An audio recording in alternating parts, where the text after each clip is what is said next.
ঘুম থেকে ওঠার পর রাসূল সাল্লাল্লাহু আলাইহি ওয়াসাল্লাম একটি সুন্দর দোয়া পড়তেন।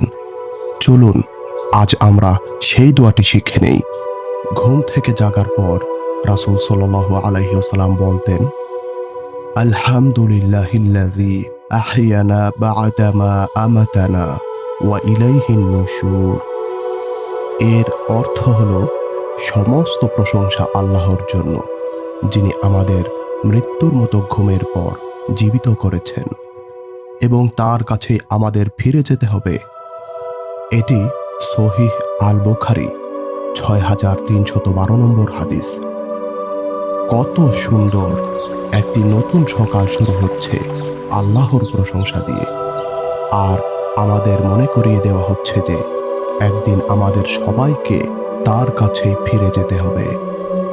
চলুন এই ছোট্ট দোয়াটি শিখে রাখি এবং আল্লাহ আমাদের সবাইকে তা নিজের জীবনে আমল করার তৌফিক দান করুন। আমিন।